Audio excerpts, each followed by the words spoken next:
Ça, c'est ma Bible. Ça, c'est ma Bible. On y va? Je crois qu'elle est la parole de Dieu. Je crois qu'elle est la vérité dans toute sa réalité. Je suis ce qu'elle dit que je suis. Je possède ce qu'elle dit que je possède. Je peux faire ce qu'elle dit que je peux faire. Comme je vais l'écouter ce soir, mon esprit sera nourri et grandira. Mon intelligence sera renouvelée et je serai transformé. Je ne resterai plus jamais la même personne parce que cette parole est une semence incorruptible de vie et mon cœur à moi est une terre fertile. Je produirai des fruits, je le crois, ainsi je l'ai déclaré. Amen. Saint-Esprit, merci. Oh, cher Saint-Esprit, nous te supplions. Oh, Maranatha, nous te supplions de nous parler. Nous te supplions de prendre place et position. Ne me laisse pas dire ce que tu ne veux pas. Ne me laisse pas aller où tu ne veux pas. Humble instrument que je suis devant toi, Seigneur, et compassion. Que cette parole puisse apporter au nom de Jésus. Saint-Esprit, dis au Saint-Esprit de te parler.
Les causes du désespoir de Jacob.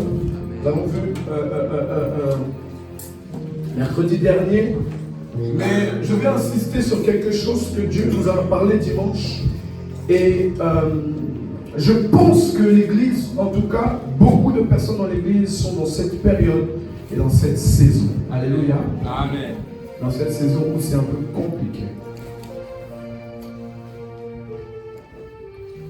Alors, nous avons vu que Jacob, sa première erreur, parce que le verset principal, c'était que dans Genèse 47, au verset 9, où Jacob répond au Pharaon que sa vie a été courte et a été misérable, elle a été mauvaise. Alléluia. Elle n'a pas été comme celle de ses pères. Et Jacob est en train de témoigner de cela. Jacob le dit devant le Pharaon. Et on a expliqué qu'on a vu certaines erreurs que Jacob a fait pour pouvoir avoir ce genre de résultat dans sa vie. Amen. Pour pouvoir avoir ce genre de résultat dans sa vie. Et sa première erreur, c'était quoi? Le manque de patience. Le manque de patience. Amen. Jacob a eu un manque de patience. Dieu dit ceci à sa mère, que l'enfant qui est dans ton ventre, les deux enfants que tu as dans ton ventre, le plus petit qui est Jacob assujettira le plus grand. Ça veut dire que le plus grand sera prosterné devant Jacob. Et c'était la promesse qui était liée à Jacob. Mais au jour où il fallait recevoir la bénédiction, Jacob va voler ce qui n'était pas pour lui, ce qui était pour son frère. Et on a dit qu'une véritable bénédiction ne l'aurait pas fait fuir, l'aurait stabilisé. Alléluia. Amen. L'aurait stabilisé. Mais cette bénédiction l'a fait fuir. L'a fait fuir. Et là où il va dans la famille de sa mère, il va rencontrer une fille qui s'appellera Rachel. Alléluia. Amen. Et il n'arrivera pas à aimer l'autre, il va aimer Rachel. Alors la première erreur, c'était le manque de patience. Et dimanche, Dieu nous a parlé de la patience. Et Dieu m'a fait comprendre qu'il a besoin d'une église patiente. Il a besoin d'un peuple patient. Il a besoin des serviteurs et des servantes patientes.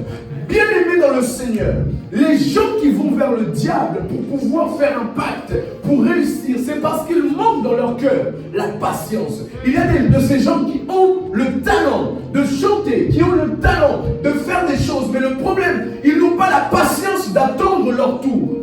Ils veulent tout de suite.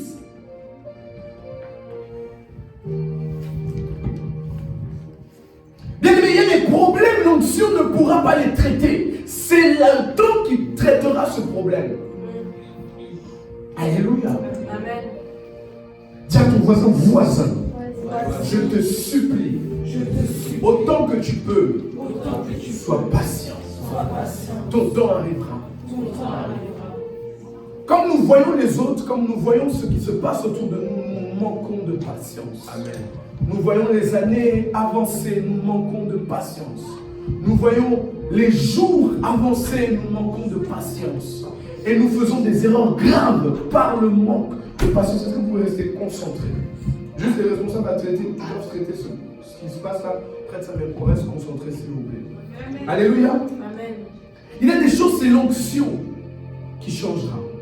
L'onction ne pourra pas le changer. Il y a des choses, l'onction le changera, mais d'autres, c'est le temps qui va les changer. Mais si Jacob n'a pas eu sa patience, je prie que toi tu aies ta patience. Amen. Parce que ton temps où tu seras béni, où tu auras la bénédiction pour ta destinée arrivera. Le temps où la bénédiction qu'il te faut pour ta destinée viendra. Mais aie la patience qu'il faut. Amen. À dire comme ça, mon temps va venir. Mon temps va venir. Ce n'était pas autour de Jacob de jouer, c'était autour d'Ésaü. C'était à lui de recevoir. C'était pas à son tour. Alléluia. Amen. Et c'est pas seulement ça, c'est qu'il y a certaines difficultés qui nous arrivent. Dieu veut nous apprendre la patience. 1 Pierre 4. Au verset 1, la Bible dit, je lis la parole. Amen. Ainsi donc, puisque Christ a souffert pour nous dans son corps, vous aussi armez-vous de la mentalité. Dis à ton voisin de la pensée. De la pensée. Ou de la mentalité. Celui qui a souffert dans son corps en a ainsi. Celui qui... Seigneur. Armez-vous de la même mentalité de souffrance. Armez-vous de la même pensée que vous allez souffrir. Celui qui a souffert dans son corps en a fini avec le péché. L'homme qui souffre actuellement, c'est comme Jésus, la Bible dit dans Hébreux 5, verset 8, que dans les jours de sa chair, Christ a crié à Dieu. Dans les jours de sa chair, Christ a pleuré, a prié à Dieu, afin que Dieu le délivre de la mort. Et Dieu a trouvé la piété dans son cœur pendant qu'il était en train de prier. Dieu l'a délivré. Et la Bible dit comme ceci, nous l'avons vu dimanche, que quoi? La suite elle dit quoi? Qu'il a appris l'obéissance parce qu'il a souffert. Par la souffrance, Christ a appris à obéir. Il y a des hommes qui ont appris à souffrir avec Dieu, qui ont appris à patienter dans la souffrance. Ces hommes-là, Dieu ôte le péché. Ces hommes-là Dieu ôte les défauts. Dieu ôte les mauvaises choses. Ôte les mauvaises pensées. Ôte ce qui fait barrage, ce qui fait blocage. Le temps passe, c'est le temps de te marier. Mais tu ne vois pas, Dieu est en train d'ôter certaines choses. Le temps passe, c'est le temps d'avoir une bonne situation, de te stabiliser. Mais tu ne vois pas le bout. Pourquoi? Parce que Dieu n'a pas encore vu ce qu'il faut comme fruit. Il est en train d'ôter. Tu en appelles au ministère. Dieu t'appelle à au ministère. Mais tu n'es même pas au début. Même la modération, tu ne fais pas. Dieu est encore en train d'enlever des choses. Tiens, ton voisin, Dieu enlève des choses. La Bible dit que Christ a souffert dans sa chair. Il a dit que vous-même, armez-vous de la mentalité de souffrir. Armez-vous de la pensée de souffrir. Car celui qui souffre dans son corps en a fini avec le péché. Donc Donc les hommes qui ne souffrent pas n'en ont pas fini avec le péché. Les personnes qui n'acceptent pas de souffrir n'en ont pas fini avec le péché. Car celui qui a souffert en a fini avec le péché. Parce que la peine que tu reçois, pendant que tu es en train de souffrir dans la patience, tu apprends à compter que sur Dieu. Et sur rien d'autre ni personne d'autre. C'est pour ça souvent dans la prière, je dis que d'autres ont des chars et des chevaux. D'autres ont des connaissances et des relations. D'autres je peux compter sur tel, je peux compter sur tel. Mais je me pose la question, toi et moi, nous avons qui à part l'Éternel des armées? Dans des situations, si aujourd'hui tout tombe, qui va me relever de là à part l'Éternel des armées?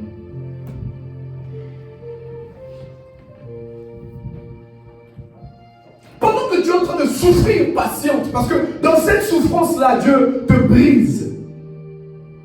Il y a des choses que tu dis à Dieu, Seigneur, c'est juste, non. Moi, quand je me mets en pétard, en tout cas, quand je me mets en pétard, c'est pas possible. Je suis désagréable, etc. Dieu va te faire souffrir. Et dans cette souffrance, il va enlever ce caractère. Amen. Non, Seigneur, brise-moi, je suis trop jaloux. Dans cette chose-là, Dieu, dans cette souffrance, dans cette peine, Dieu enlève cet esprit de jalousie, de compétitivité. De compétition, pardon. La compétitivité, c'est bien, mais la compétition, c'est mauvais. Pendant que le brisement de Dieu est en train d'enlever, parce qu'il y a des gens bien aimés dans le Seigneur. Toute leur vie, il faut qu'ils se plaignent. J'ai pas ci, j'ai pas ça, ça va pas, il y a ci, il y a ça. Et tu vas le voir, hein. Peut-être que tu ne l'avais pas vu, ça allait bien. Tout se passait bien. Il souriait peut-être, il parlait bien. Mais dès que tu arrives, tu dis, ça va, son visage change maintenant. Ça va vraiment pas. Moi, je connais une personne, je l'évite. Elle n'est pas de l'église, ne vous inquiétez pas, je l'évite. Parce que si je lui dis ça va, même si ça allait, dès qu'elle va me voir, ça va plus. Dès qu'elle va me voir, il faut qu'elle me dise non, ça va pas. Mais pourquoi ça va pas? Et donc, du coup, mais je dis, mais Seigneur, pourquoi pour cette personne tu n'agis pas? Je dis, moi, je n'agis pas. Pour qu'elle comprenne. Alléluia. Il y a des gens, tu te poses la question, mais est-ce que Dieu agit? Parce que ça ne va jamais. C'est une mauvaise mentalité que Dieu veut ôter. Dis à ton voisin, moi, je vais toujours bien. Moi, je vais toujours bien. Pendant la souffrance, Dieu est en train d'enlever l'homme fainéant qui est en toi. Parce qu'il y a des gens qui ne sont pas fainéants, mais quand il s'agit des choses de Dieu, ils sont fainéants. Pour prier, ne prie pas. Pour jeûner, ne jeûne pas. Pour méditer, ne médite pas. Pour l'église, c'est compliqué. Ils sont fainéants dans les choses spirituelles. Et Dieu t'amène dans un processus de souffrir. Et pendant que tu souffres, il est en train de enlever et d'ajouter.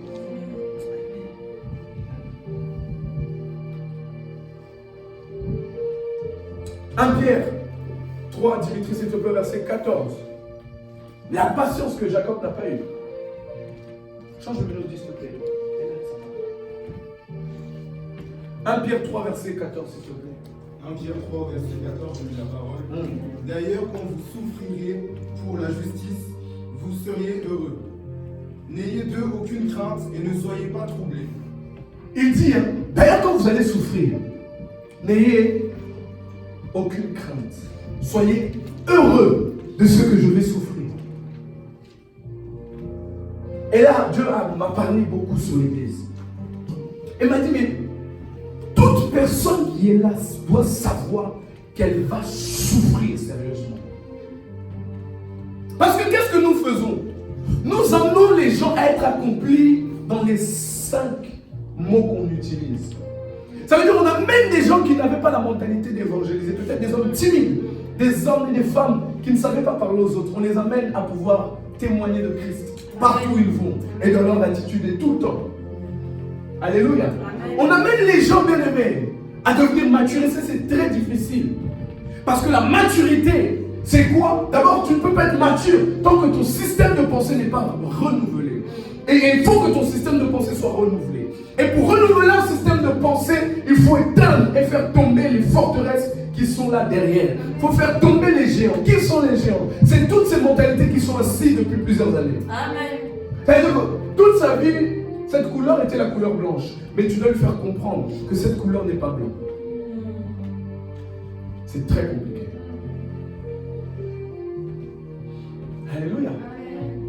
Toute sa vie, il voyait une manière de faire. Il avait un système de pensée, il avait quelque chose avec quoi il marchait. Et d'un coup, on lui explique que ça, ce n'était pas la vérité. La vérité, la voici. C'est pas facile. Il y en a qui sont liés, comme on a parlé du syndrome de Stockholm, qui sont liés, bloqués dans des mentalités. Et c'est compliqué de les faire sortir. La maturité, c'est d'accepter, d'aimer celui qui te blesse tous les jours. D'accepter de côtoyer, de vivre avec ceux qui te font du mal. Et ça, c'est pas facile. Il comprend mon langage. Tiens, tu comprends. Et ça, tu dois leur expliquer. Tu dois expliquer ça aux gens. Tu dois leur expliquer que la mondainité, tu dois lui dire qu'un chrétien n'est pas païen. Un chrétien n'a pas un pied dedans, un pied dehors. Amen. Il doit le comprendre que, excuse-moi, mais Rihanna, voilà, c'est pas possible. Amen. Aya, c'est pas possible. Rihanna et Aya, c'est pas possible. Amen. C'est pas drôle. Tu dois lui expliquer ça. Et quand l'ancrer dans sa tête, et il ne vit pas avec ces choses. On doit faire des gens, pas seulement des gagnants d'âme, pas seulement des hommes et des femmes matures, mais des véritables adorateurs. Amen. Des véritables adorateurs, c'est-à-dire qu'ils arrêtent d'être des faux adorateurs, mais qu'ils sont les vrais adorateurs. Amen. C'est Dieu d'abord. L'adoration, c'est le sacrifice. L'adoration, c'est je viens d'avoir mon premier salaire, je donne les prémices. Je viens d'avoir l'offrande, je viens d'avoir mon salaire, je donne quoi? Après le deuxième coup, voilà.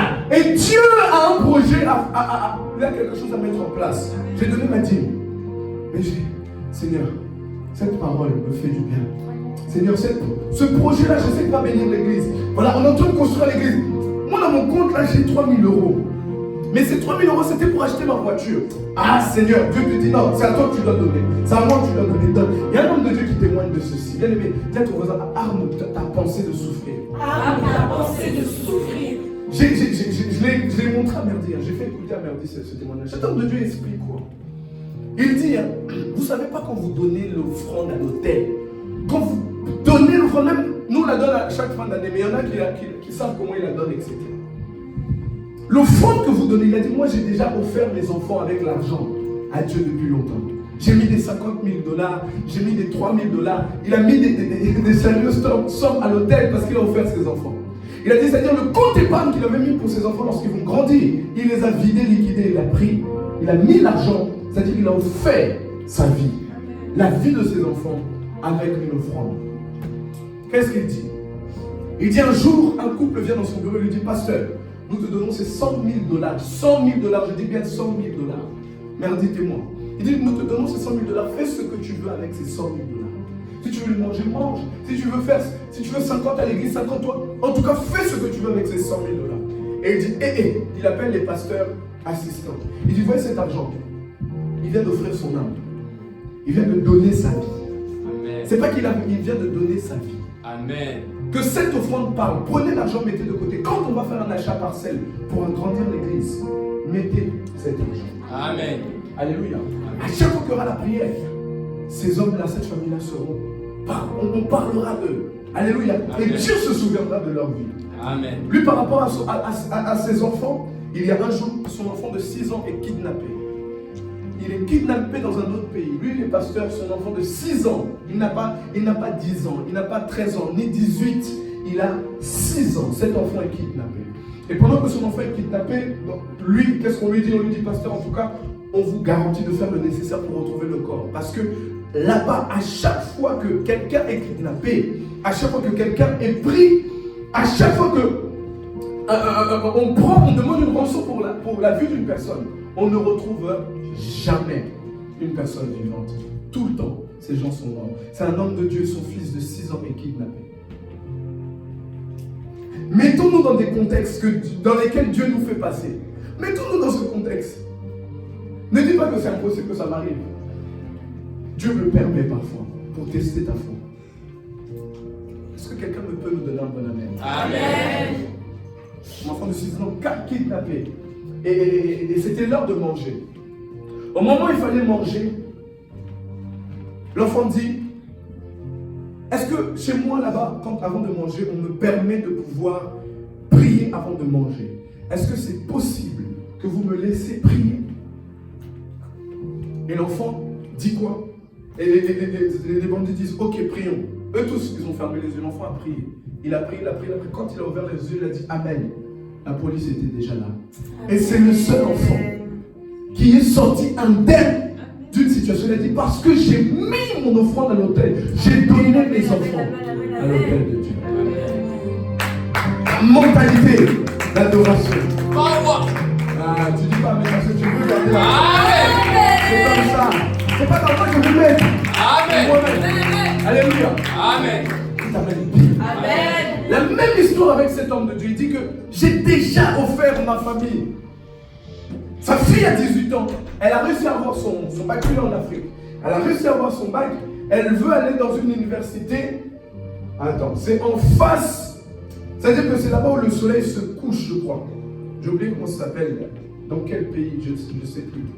Et sa fille, elle veut seulement aller dans cette université. Elle dit non, il faut aller au Canada. Je crois qu'il y a Yale, je ne sais plus quelle université. Et va là-bas, c'est mieux, etc. En plus, je connais du monde. Dans le pays où tu vas aller, il n'y a personne que je connais. Et sa fille dit non, papa, soit je vais là-bas, soit je vais nulle part. J'ai prié déjà, c'est là où je vais aller. Et son père n'arrivait pas à faire changer d'avis sa fille. Alors, il va appeler des pasteurs, des anciens, des personnes qui ont étudié, qui aiment l'école. Et ils ont dit, en tout cas, parlez à votre petite sœur parce que elle ne veut pas aller là où je l'envoie au Canada. Et ça me fait mal au cœur parce qu'elle va aller quelque part où je ne connais personne, je ne connais rien. Elle est ma fille, elle va loin, c'est difficile pour moi. Et ils disent, papa, c'est nous, on doit t'aider à changer de pensée parce que là où elle va aller, c'est une école qui la permettra après d'aller pas Oxford, celui qui a Harvard, tout ça, etc. Donc, permets-lui d'aller dans cette école. Alléluia. Vous suivez le truc. Amen. Et il dit, mais là-bas, il n'y a personne. Mais il accepte à contre-cœur. C'est difficile pour lui de laisser sa fille de 19 ans aller aussi loin, alors que lui, il est au Congo, en Afrique. Et un homme de Dieu de là-bas l'appelle. Il dit, j'ai entendu que ta fille arrive ici. Il ne le connaît pas, mais lui le connaît. Il dit, j'ai entendu que ta fille arrive. Il dit, depuis quelques années, j'ai un ministère d'aider les filles des pasteurs. Il dit, il y a 10 ans, un homme de Dieu nigérien connu a envoyé sa fille étudier dans cette université. Et il a passé un temps, il n'arrivait plus à avoir des nouvelles de sa fille. Après plusieurs temps, il n'arrivait plus à avoir des nouvelles de sa fille. Cet homme de Dieu nigérien, il a appelé, il a tout fait pour chercher sa fille. Jusqu'à ce qu'il s'est déplacé pour chercher sa fille, mais il ne trouvait pas sa fille. Eux pensaient que leur fille était déjà morte. Alors ils ont demandé à cet homme de Dieu de pouvoir chercher leur fils, s'il peut les trouver. Cet homme de Dieu a pris cela à cœur. Alors il a prié jusqu'à ce que Dieu lui montre un GPS spirituel où il lui montre où se trouvait exactement la fille. Et quand il prend la voiture, il va un soir, etc. Il va trouver sa fille au milieu la fille de l'homme de Dieu au milieu des prostituées.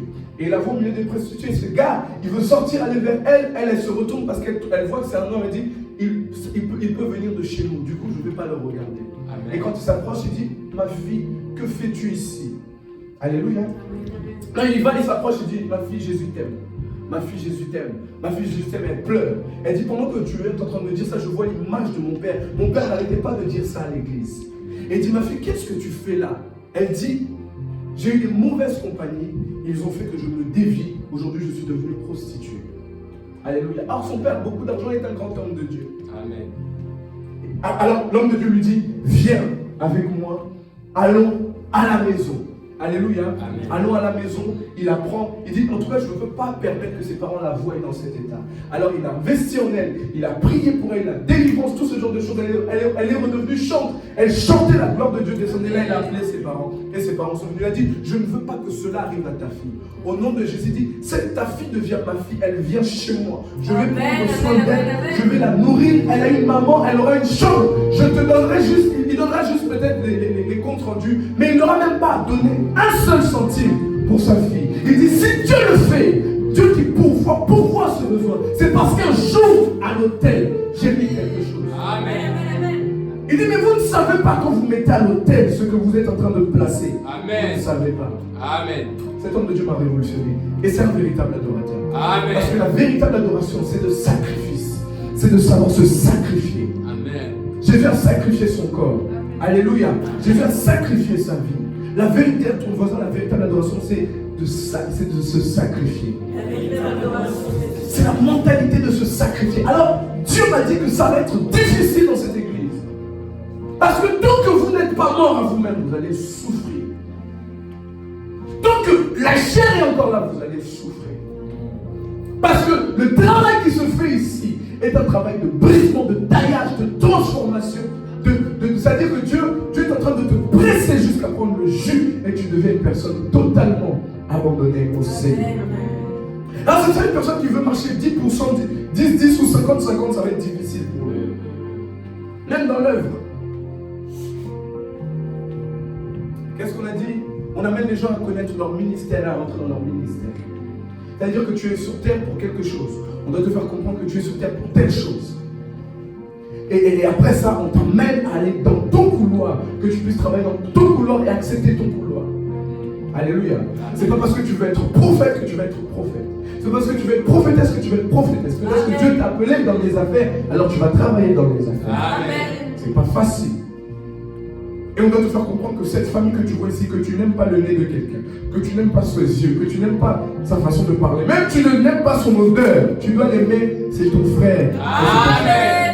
Est-ce que vous comprenez? Amen. Pendant que tu es en train de combattre ou peut-être de détester un frère à l'église, tu es en train de travailler contre la communion fraternelle. Amen. Et là, tu sers les intérêts du diable. Amen. Ton voisin aime les chrétiens de cette église. Aime les chrétiens de cette église. Il faut qu'on le comprenne. Même dans ton cœur, tu me j'aime pas la sœur Andrea, j'aime pas la sœur Andrea. Amen. Dans ton cœur, pendant que tu murmures cela, non, on ne le voit pas, mais Dieu le voit. Et tu travailles dans les intérêts du diable. Amen. Andrea t'énerve, pourquoi elle t'énerve? Parce qu'elle parle comme ça. Bon, ok. Comme elle parle comme ça, maintenant tu vas apprendre à aimer comment elle parle. Moi, j'aime vraiment comment elle parle. Ah non, j'aime pas comme ça. Pourquoi j'aime pas comme ça? Non, mais c'est ses lunettes. Pourquoi elle a des lunettes comme ça? Tu dois apprendre à accepter ses lunettes. Tu vois de quoi je parle? Alléluia. Amen. On était dans combien? On vient de lire 1 Pierre 3 au verset 14, c'est ça? Lis-moi 1 Pierre 5 au verset 10, s'il te plaît. 1 Pierre 5 au verset 10. 1 Pierre 5 au verset 10, je lis la parole. Le Dieu de toute grâce, qui vous a appelé en Jésus-Christ à sa gloire éternelle, après que vous aurez souffert un peu de temps, vous perfectionnera lui-même. Vous perfectionnera. Alors que vous êtes en train de souffrir, hein, il vous perfectionne. Amen. Ah, il dit quoi? Ah. Vas-y. Après que vous aurez souffert un peu de temps, Uh-huh. vous perfectionnera. Il dit un peu de temps. Il vous perfectionnera lui-même, vous affermira, vous fortifiera, vous rendra inébranlable.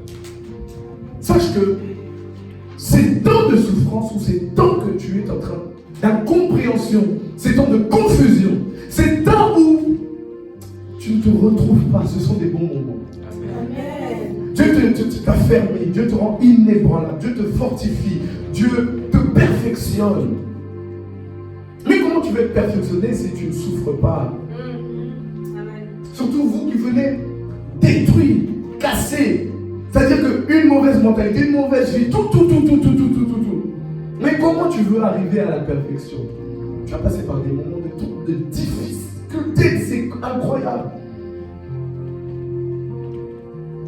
Alléluia. Si juste tu avais un peu de chrétienté avant, mais tu n'en avais pas. Donc quand tu es arrivé, tu es venu tout casser. C'est-à-dire que tu dois passer d'un état X à un état A à un état Z. Tu vois ce que je veux dire? Il y a tout un processus.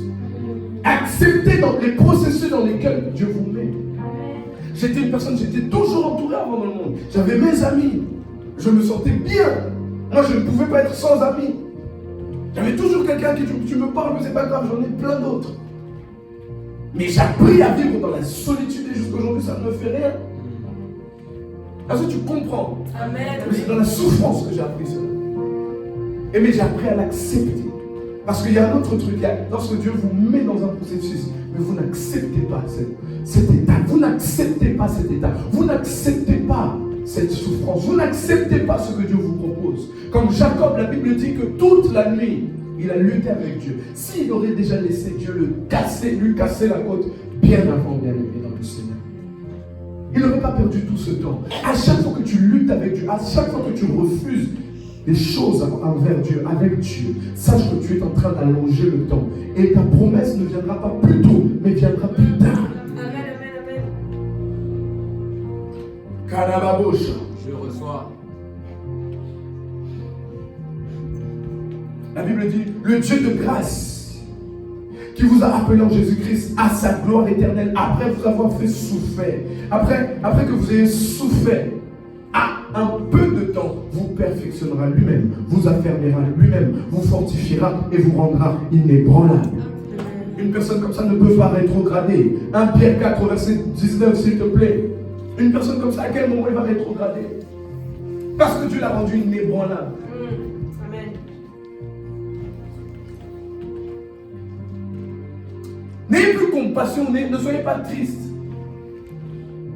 Lorsqu'une personne passe par des moments difficiles, mais priez Dieu. Amen. Ayez compassion dans le sens que priez Dieu. Seigneur, accorde-lui la grâce d'être fort. La Bible dit que les forts soutiennent les faibles. Vous le soutenez comme ça. Ça va aller. Continue. Dieu va te faire grâce. Tu vas aller plus loin. Il est juste en train de t'apprendre à être meilleur. Amen, amen, amen. 1 Pierre 4, verset 19. 1 Pierre 4, verset 19. Écoute ça. Ainsi que ceux qui souffrent selon la volonté de Dieu remettent leurs âmes au fidèle Créateur en faisant ce qui est bien. Ceux qui souffrent, alléluia, pour les intérêts de Dieu. En fait, vous êtes en train de remettre vos âmes. Parce que quoi? Comme je vous l'ai toujours dit, la chair a travaillé. Là maintenant, c'est le Saint-Esprit qui est en train de vous conquérir tout entier. Qui est en train de vous prendre l'obéissance que vous donniez à la chair. Au seul sens, cette obéissance revient maintenant à Dieu. C'est ce qu'il lui faut. L'obéissance. Ah, c'est ceux qui ont souffert, ceux qui souffrent selon la volonté de Dieu. Remettre leurs âmes au fidèle Créateur en faisant ce qui est bien. Amen. C'est ceux qui souffrent pour Dieu qui iront au ciel. Amen. C'est ceux qui ont souffert avec Dieu qui iront au ciel. Oui, on peut perdre, bien aimé, notre salut. On peut perdre notre salut. Malgré qu'aujourd'hui j'ai accepté Jésus comme Seigneur et Sauveur. Mais si j'ai une mauvaise vie, si j'ai une mauvaise façon de fonctionner, j'ai une mauvaise façon de faire, je n'irai pas au ciel. Toi tu dis chrétien, oui j'ai accepté Jésus comme Seigneur et Sauveur, mais c'est toi qui crée toujours les problèmes dans l'église. Quand il y a des problèmes dans l'église, c'est toujours toi qui mets les troubles. Quand il y a des animosités, il y a des gens qui quittent l'église, c'est toujours à cause de toi. Et tu dis je suis chrétien. Est-ce que tu as servi l'intérêt de Dieu? Les gens veulent venir à l'église, toi tu donnes un mauvais témoignage. Tu as un mauvais comportement à l'extérieur, à l'intérieur, tu as un mauvais comportement. Il n'y a personne qui donne un bon témoignage de toi, ni tes responsables, ni tes pasteurs, ni ton père spirituel. Personne ne donne un bon témoignage de toi. Mais dis-moi, iras-tu au ciel? Amen. Iras-tu au ciel?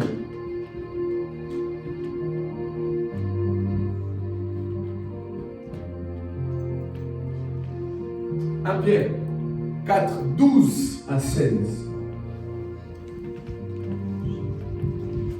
1 Pierre 4, verset 12, je lis la parole. Amen. Bien-aimés, ne soyez pas surpris. C'est ça que j'aime. Ne soyez pas Surpris. parce que ça vous arrive, vous dites, oh, à moi.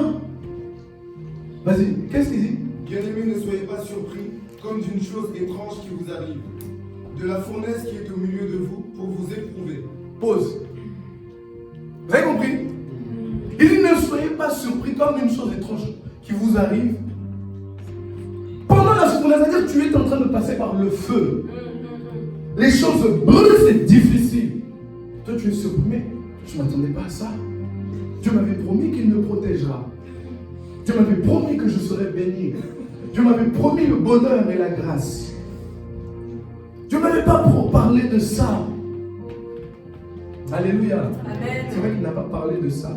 Il est en train de travailler justement pour ça. Amen, amen, amen. Est-ce que tu comprends? Amen. Il est en train de travailler pour ça.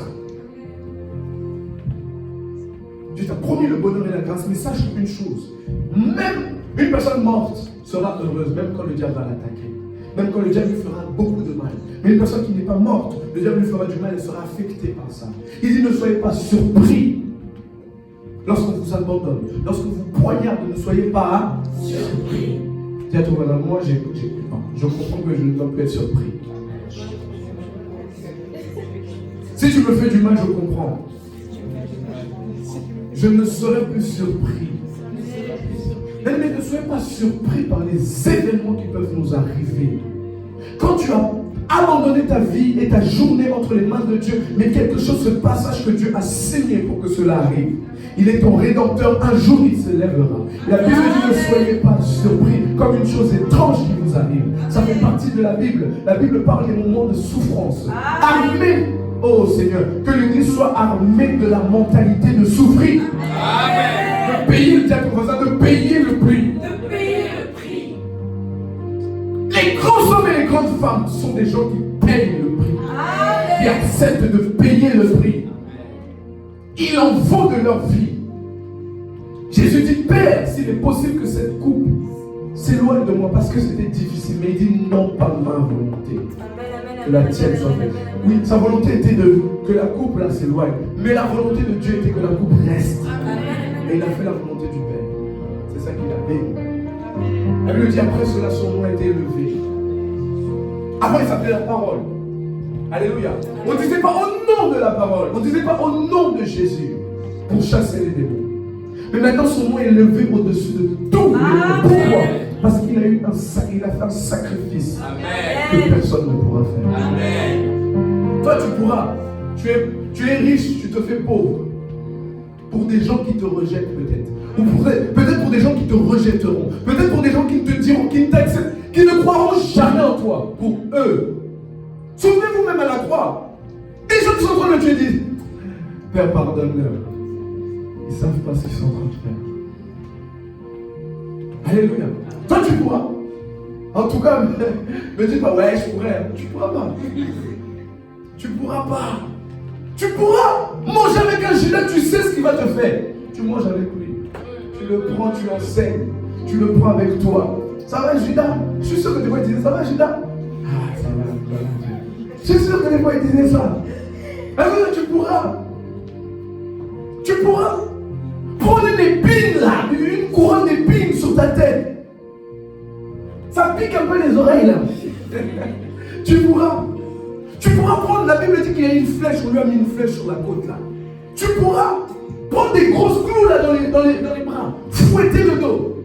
Pour des gens qui seront peut-être ingrats. La Bible dit qu'il le fait et il va à la croix. La croix était lourde à porter, mais il le fait. Alléluia. Tout le monde ne peut pas faire ça. Et tout le monde n'acceptera pas de le faire. Mais celui qui aime Dieu doit accepter cette mentalité de souffrir pour Dieu. Tu te dis, je souffre pour quelqu'un, je le souffre pour Dieu. Souvenez-vous de ce pasteur que je vous avais raconté. Comme ils n'avaient pas encore leur salle, ils devaient déménager. C'est l'une des plus grandes églises des États-Unis du monde aujourd'hui. Ils devaient déménager à chaque fois. Et ils avaient des gymnases qu'on leur passait pour faire le culte. Et chaque dimanche matin, il y avait toujours des gens qui donnaient des raisons parce qu'ils devaient ranger le matériel et remettre, etc.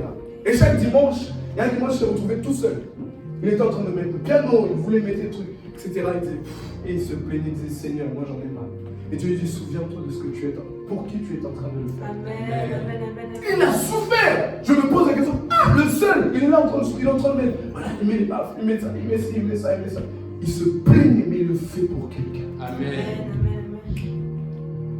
Après Dimitri. Bien-aimés, ne soyez pas surpris comme d'une chose étrange qui vous arrive, de la fournaise qui est au milieu de vous pour vous éprouver. Verset 13. Réjouissez-vous au contraire de la part que vous avez aux souffrances de Christ. C'est une part, on dit dans les souffrances de Christ. Surtout quand c'est pour l'œuvre de Dieu, c'est une part qu'on dit dans les souffrances de Christ. Amen. Ouais, je m'adresse à mes amis de la navette. C'est une part, on dit dans les souffrances de Christ. Amen. Réjouissez-vous de prendre même 2 personnes. Tu prends 2 personnes dans ta voiture pour les amener dans l'église de Christ. Est-ce que vous comprenez? Amen. Ne te plains pas, là, je me lève à 6h, je suis fatigué, je n'ai pas dormi. C'est pas grave, tu emmènes. Alléluia. Après. Afin que vous soyez aussi dans la joie et dans l'allégresse lorsque sa gloire apparaîtra. Ah, parce qu'un jour sa gloire va apparaître. Mais là maintenant les souffrances ne seront plus souffrances. Tu souffres pour lui, mais pendant que lui va se réjouir, tu vas te réjouir avec lui. Amen. D'accord, ça ne soit pas profiteur. Hein? Quand il s'agit de souffrir, là, tu n'es pas là. Amen. Quand il s'agit maintenant des moments de la gloire de Jésus, là, tu veux qu'on mette ta photo. On prenne en photo, on prend là, pas en photo. Amen. Qui va te mettre derrière?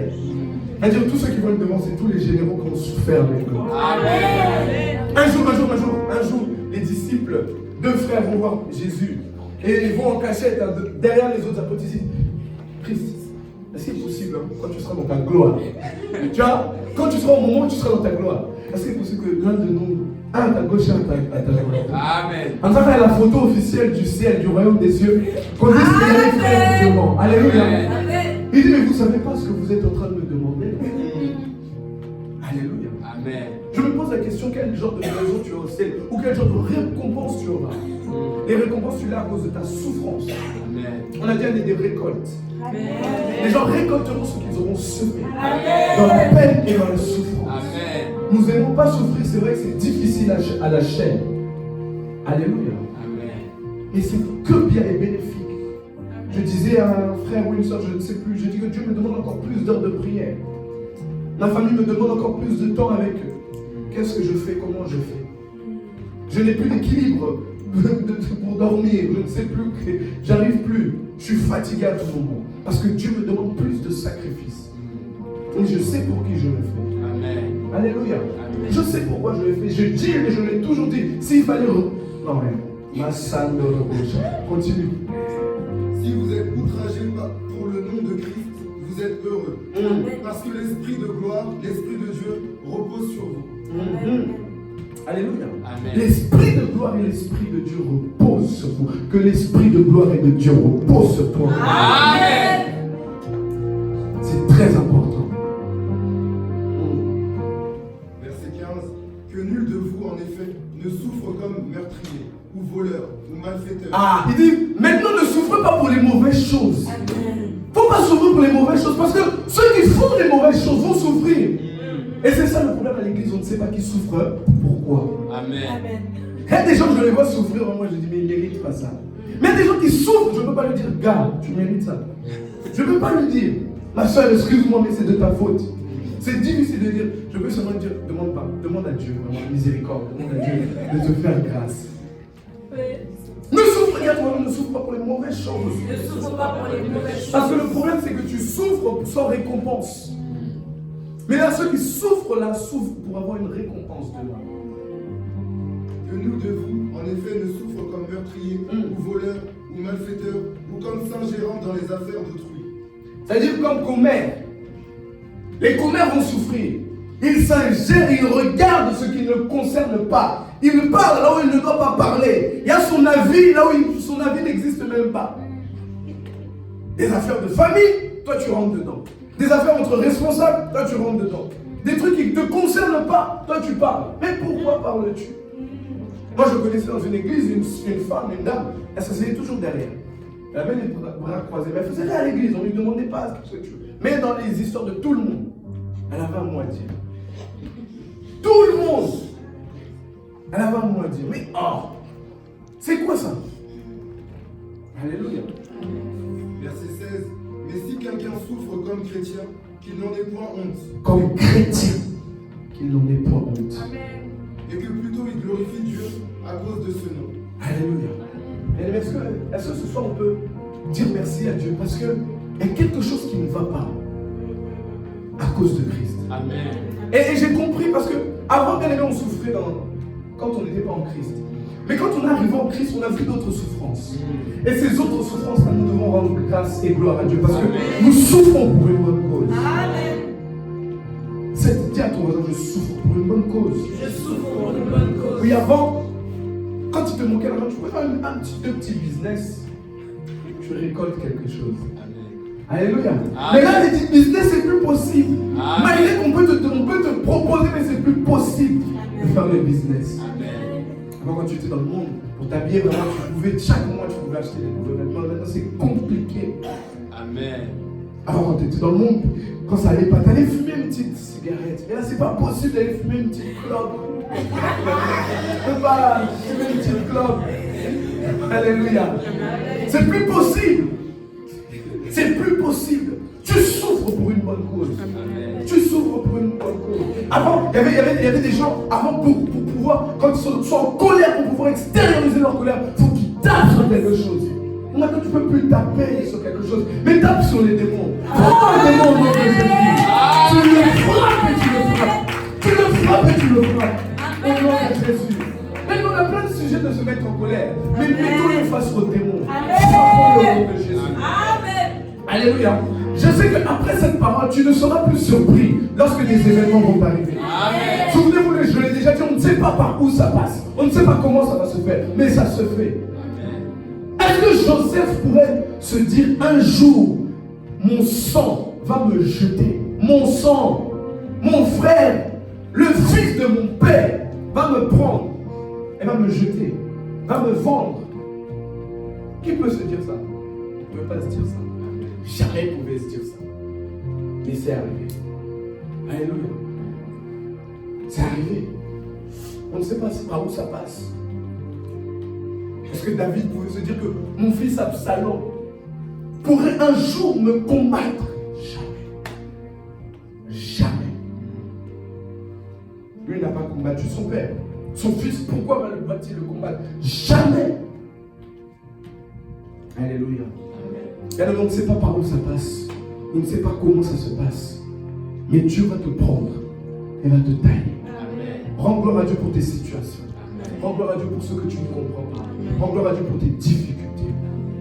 Alléluia. Je veux que maintenant quand tu viens m'expliquer un problème, tu dis c'est Daddy, t'inquiète. Cette situation, je sais que c'est pour la gloire. Amen. Alléluia. Amen. Moi, ma prière pour toi, ou pour une personne qui passe par des peines, c'est Seigneur, fortifie-le. Amen. C'est tout ce que tu as besoin. Amen. Mais dans le désert, tout ce qu'il ne faut pas faire, c'est de s'approcher de tous ceux qui ne connaissent pas la parole, des mauvaises compagnies.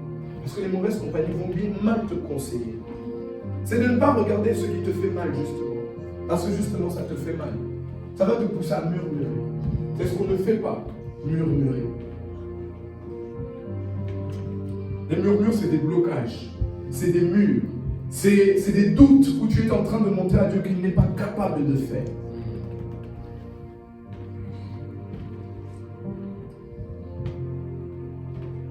C'est des doutes où tu n'es pas. Bien, mais j'ai jamais vu Jésus-Christ.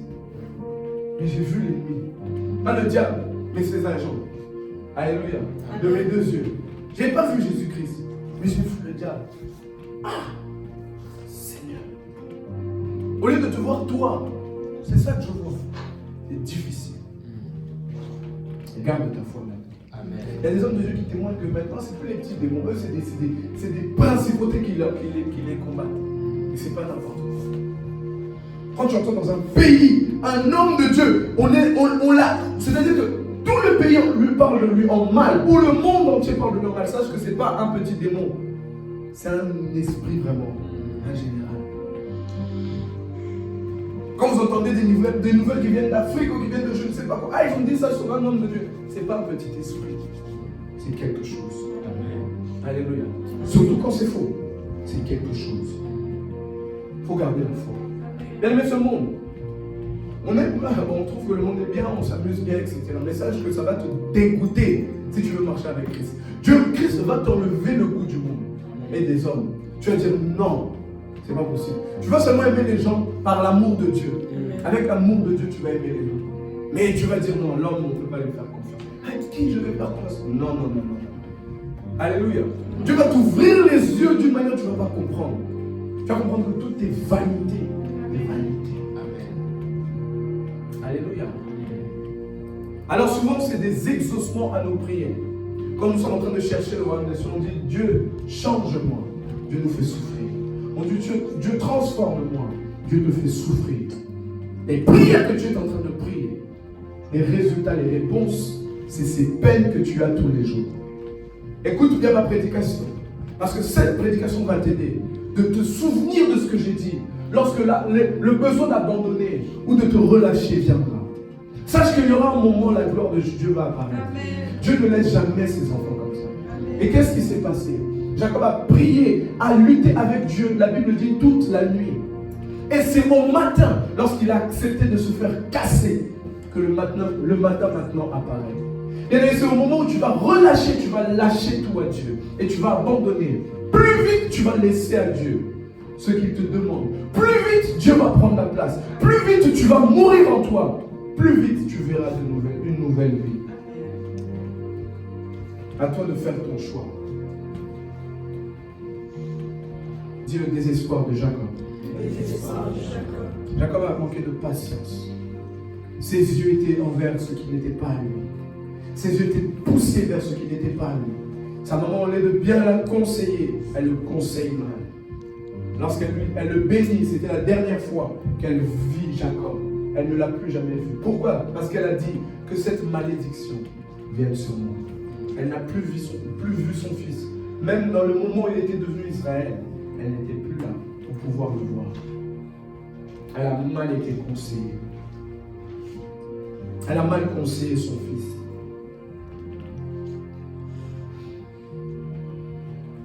On va prier. On va demander à Dieu sa patience. La patience à toute épreuve.